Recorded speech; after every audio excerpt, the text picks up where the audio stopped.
Hello students, my name is Jitendra Kumar. आज हम बात करने वाले हैं स्टडी मटेरियल के बारे में। स्टडी मटेरियल से रिगार्डिंग बहुत सारी बातें करेंगे, ठीक है। एक्चुअली जेईई मेंस के लिए बहुत कम समय बचा हुआ है। अगर फर्स्ट अटेम्प्ट को मान लेकर चले तो 40 to 45 डेज बचे हुए हैं। अगर सेकंड अटेम्प्ट को भी इंक्लूड कर ले तो 60 डेज बचे हुए हैं। तो इन कम समय में कम से कम स्टडी मटेरियल पढ़ के कैसे ज़्यादा से ज़्यादा हम मार्क्स ला सकते हैं, इन सब चीज़ों के रिगार्डिंग बातें करेंगे, ठीक है।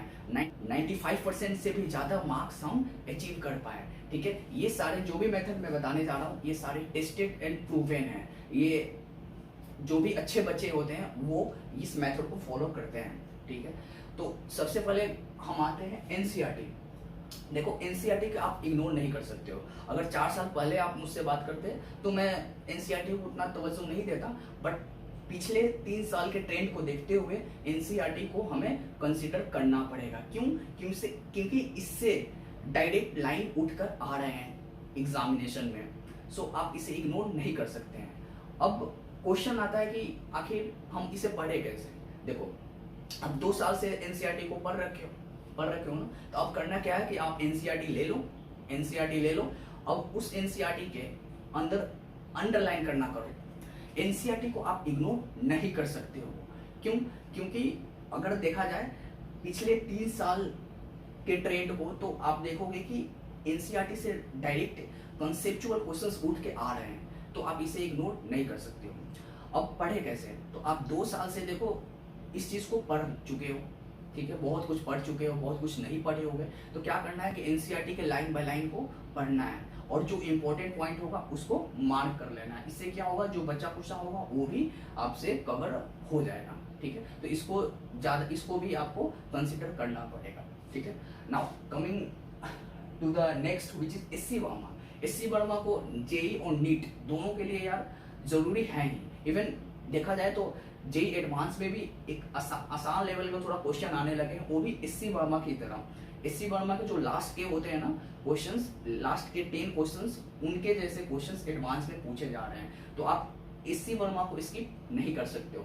जैसे देखो एससी वर्मा में हमें क्या पढ़ना है उस चीज को मैं बताता हूँ। मान लो किसी चैप्टर में 60 क्वेश्चन है, 60 क्वेश्चन है, मतलब कुछ ऐसा।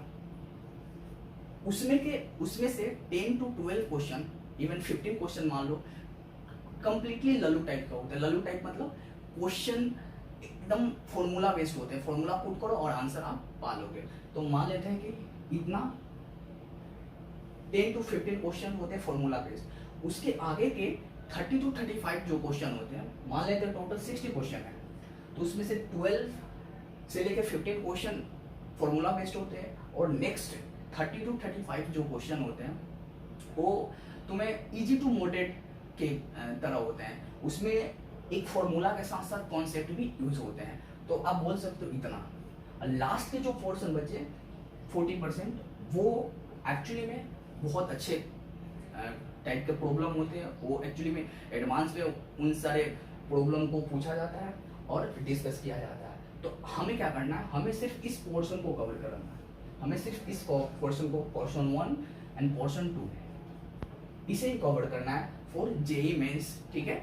ओके, इसके अलावा आप एससी वर्मा के ऑब्जेक्टिव 1 एंड ऑब्जेक्टिव 2 इसे भी करना है, ठीक है। ये भी इंपॉर्टेंट है। ऑब्जेक्टिव 1, ऑब्जेक्टिव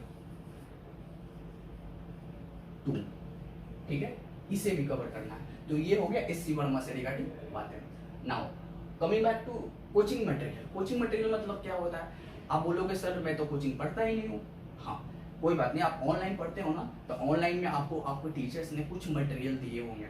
उस मटेरियल को कहीं कहीं सीट भी बोला जाता है, कहीं पैकेज भी बोला जाता है। तो जो भी चीज़ हो, ठीक है, उसको क्या करना है, आप उस मटेरियल के एक्सरसाइज 1 और एक्सरसाइज 2 को सॉल्व करना है।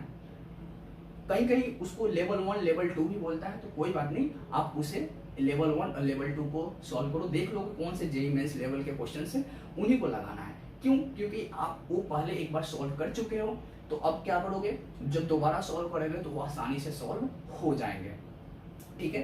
तो ये कोचिंग मटेरियल से रिगार्डिंग बातें हो गई। Now coming back to the previous year question. Now previous year question से पहले मैं क्लास नोट्स के बारे में बात करना चाहता हूँ। अगर देखो आप किसी अच्छे टीचर से पढ़ रखे हो, बहुत अच्छा नोट्स बना रखे हो, तो आपका आपका 80% जर्नी यहीं पर कवर हो गया। और जो बच्चे जर्नी है उसके लिए आपको इन सारी चीजों को फॉलो करना पड़ेगा। अब होता क्या है कि अब क्लास नोट्स को हम पढ़े क्या, अगर एक अच्छा क्लास नोट्स आप बना रखे हो ना, तो उस क्लास नोट्स 2 साल में जो बना रखे हो वो चाहोगे तो आप 3 से 4 दिन में भी पूरे सिलेबस को कवर अप कर सकते हो। अब आपको पढ़ना कैसे है, आप फर्स्ट स्टेप होता है कि देखो, अगर आप शुरू से थ्योरी के साथ साथ एग्जाम्पल्स भी सॉल्व पूरा करने लग गए तो ऐसे बहुत समय लग जाएगा। तो आपको करना क्या है कि आपको थ्योरी पढ़ना है, थ्योरी जो पार्ट है उसको पढ़ते जाना है, और आपने कुछ क्वेश्चंस मार्क किए होंगे जो इम्पोर्टेंट है और जो आपसे फर्स्ट अटेम्प्ट में नहीं बने हैं, उन सारे क्वेश्चन को ही आपको लगाने हैं, ठीक है। आप इसके अलावा कुछ नहीं करना है। तो ये आपको क्लास नोट्स के बारे में हो गया। अब आता है आपको पीवाईक्यू। पीवाईक्यू क्या होता है, मान लो कि आपको कहीं जाना होता है तो क्या करते हो बताओ फटाफट, आप क्या करते हो, आप गूगल मैप खोलते हो, गूगल मैप में ठीक अपने लोकेशन डालते हो, लोकेशन क्या बोलता है, आपको बताता है लोकेशन के अनुसार कि आपको जाना कहाँ है, डायरेक्शन बताता है। सिर्फ वही काम यहाँ पीवाईक्यू करता है।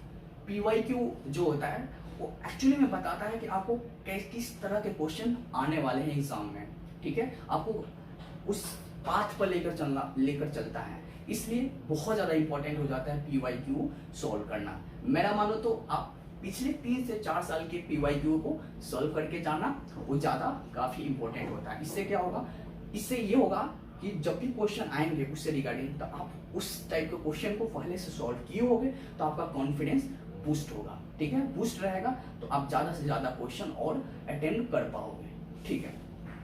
नाउ बहुत से लोग क्या करते हैं, इरोडो को बताते हैं कि सॉल्व करो, जो कि एकदम अभी के लिए बहुत गलत है। अगर आप ईयर लॉन्ग वाले बच्चे होते तो मैं आपको सजेस्ट कर सकता था इरोडो, लेकिन अभी फिलहाल इस इरोडो और अदर मटेरियल जैसे बहुत से बच्चे सिंगल अरिहंत जैसे बुक्स को लगाते हैं, उसके प्रॉब्लम को सॉल्व करने जाते हैं, तो ये बहुत टाइम कंज्यूमिंग होता है। एक बार आप इन सारी चीज़ों को फॉलो करो, अच्छा मार्क्स ले लो, अच्छा परसेंटाइल से पास कर लो, एक NIT सिक्योर कर लो, उसके बाद एडवांस के लिए तुम इरोडो सॉल्व करना। 3 मंथ का समय मिलता है, काफ़ी इनफ होता है उसके लिए, सो आपको थोड़ा सा भी वरी करने की जरूरत नहीं है, ठीक है। Now coming to the next which is formula book. Formula book देखो, फॉर्मूला बुक क्यों जरूरत है, कभी कभी होता क्या है एग्जाम में बहुत सारे बच्चों के साथ ये दिक्कत होता है, फॉर्मूला पढ़ते तो हैं बट जब वो एग्जाम में रिकॉल करना होता है तो वहाँ कंफ्यूज करने लगते हैं, 2 कभी पावर 2 होगा कभी 3 होगा। ऐसा क्यों होता है, क्योंकि वो कंटिन्यूअसली वो फॉर्मूला का रिवीजन नहीं करते हैं, इसलिए ये बहुत ज़्यादा जरूरत हो जाता है कि फॉर्मूला बुकलेट उनके साथ होना चाहिए, ठीक है। अब क्वेश्चन आता है कि सर ये फॉर्मूला बुकलेट हम कहाँ से लें, तो ये चीज़ आप किसी भी ऑनलाइन सोर्स से ले सकते हो, किसी भी ऑनलाइन प्लेटफॉर्म, अनअकैडमी, ठीक है, वेदांतु, उनके अपना फॉर्मूला बुकलेट होते हैं, आप जुगाड़ कर लो, या फिर मेरा मानो तो आप मार्केट में अवेलेबल होता खरीद लो, या फिर अपने खुद हैंड रिटन फॉर्मूला बुकलेट बनाओ और उसे पढ़ा करो, ये ज़रूरी होता है। और ध्यान रखना फॉर्मूला बुकलेट ऐसा होना चाहिए जिसमें तुम्हारे फॉर्मूला के सारे एब्रीविएशन अच्छे से उसमें मेंशन हो, थोड़ा सा उसके बारे में लिखा हो। जैसे मान लो कि लिखा हुआ इलेक्ट्रोस्टैटिक फोर्स के Q1 Q2 by R², तो उसमें लिखा होना चाहिए F क्या होता है, 2 चार्ज के बीच में लगने वाले फोर्स होते हैं, ठीक है, R क्या होता है, डिस्टेंस बिटवीन 2 चार्ज पार्टिकल। तो इस टाइप चीजें होनी चाहिए, ठीक है। तो ये सारी चीज मेरे तरफ से थे, आई होप कि आप अच्छे से समझ पाए होंगे। All the very best, so thank you so much for watching this video, bye.